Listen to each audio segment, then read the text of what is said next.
Hey, it's Harlan for Soul Free, and we're here at UP NYC, 157th and Broadway, here up in the Bronx, and we're here for the annual turkey giveaway with Terror Squad and Fat Joe and everybody here at UP NYC, helping the community. It's what they do best.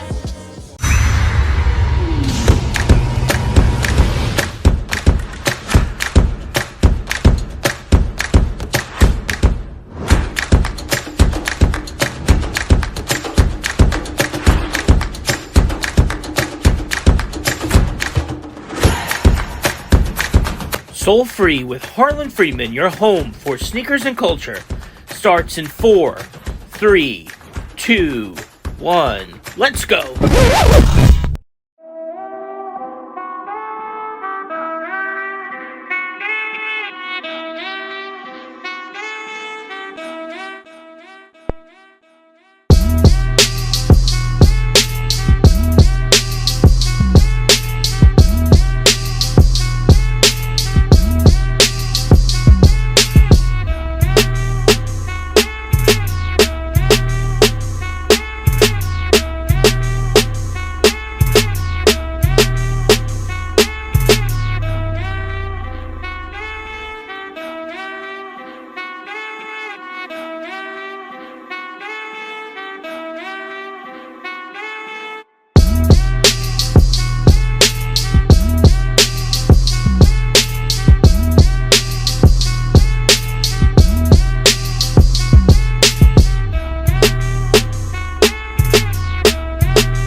Harlan, what's up, brother? Hey, baby, how are you? How you doing? Good, how you feeling? All right, we're here with the man himself. He's a hip-hop icon. He's an author. He's a father. He's I'm your friend. You're my friend, and that's the number one thing. We're here with Fat Joe, UP NYC. Joe, you know, there's so many dudes who make it, you know, and you're making it on so many different levels. What is it in your heart that brings you back to the community? It's never a photo op. It's never just a stop in. You're here, you're educating, you're advocating, you're feeding people. What is it in your heart that keeps you doing this all the time? Nah, what happens is, you know, growing up young, you know, there was years I recall that my mother used to have to borrow money in order to feed us for Thanksgiving. And so, you know, I used to see the embarrassment. I used to see how sad she was to go ask other family members for money. And so I never forgot that. And so for me, when it comes to my community, you know, I never want nobody in my community to feel like they don't have Thanksgiving. And this ain't just shout out to Krasdale, shout out to ShopRite. We've been doing this over 10 years already together. But we give them a whole grocery.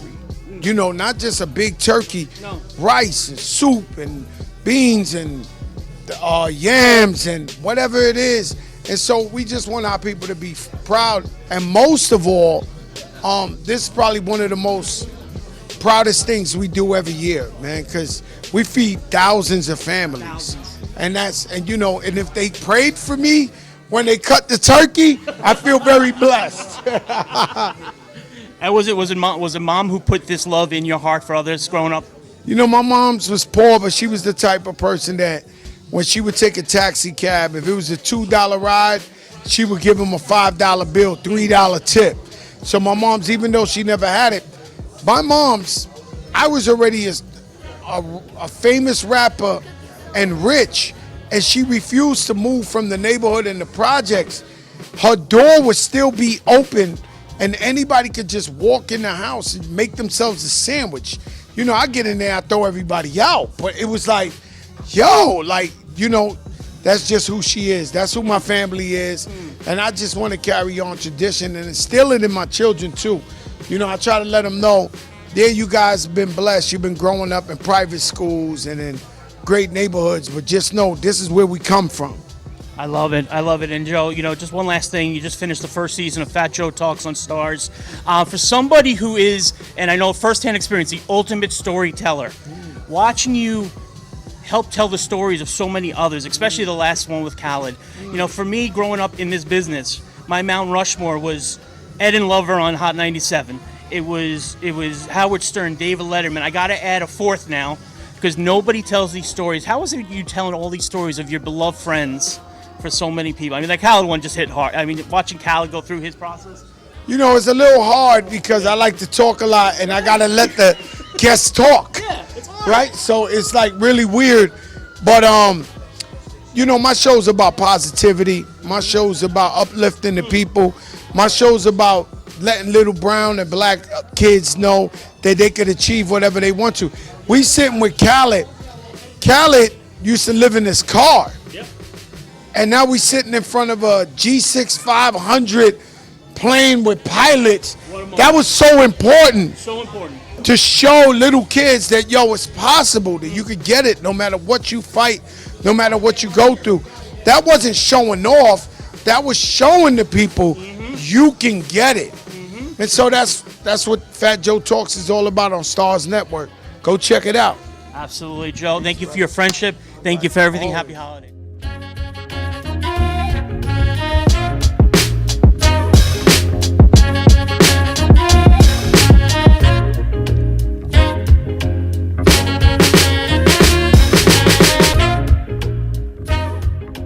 It's Up NYC, 157th and Broadway in the Bronx, and we're here with one of the guys who's the heart of the family. We're here with Rubén Díaz Jr. Rubén, how you feeling today, buddy? I'm feeling thankful, and that's what the season is about. We want to thank Fat Joe, Up NYC, for always putting this together. This has become a tradition where he never forgets where he comes from, so he understands that there are many families who want to have a good Thanksgiving, but probably don't have the means to put food on their table. So every year, thousands of families get fed at all three of his stores.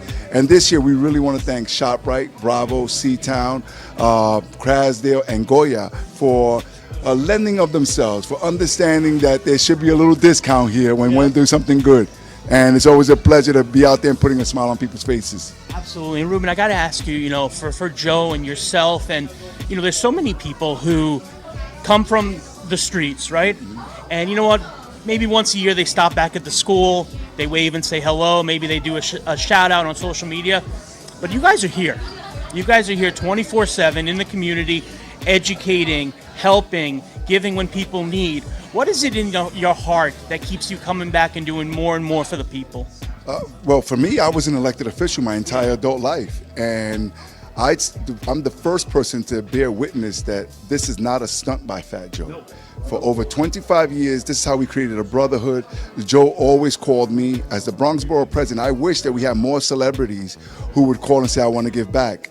In fact, sometimes we got to hunt them down. Yeah. And Joe, we never ever called Joe. He always called us. I want to do computers. I want to do sneakers for the kids. I want to give away food. I want, you know, so he's always done that. And the reason why he's done that is because he understands that without the Bronx, without the neighborhood, without his fan base, he would not be where he's at today.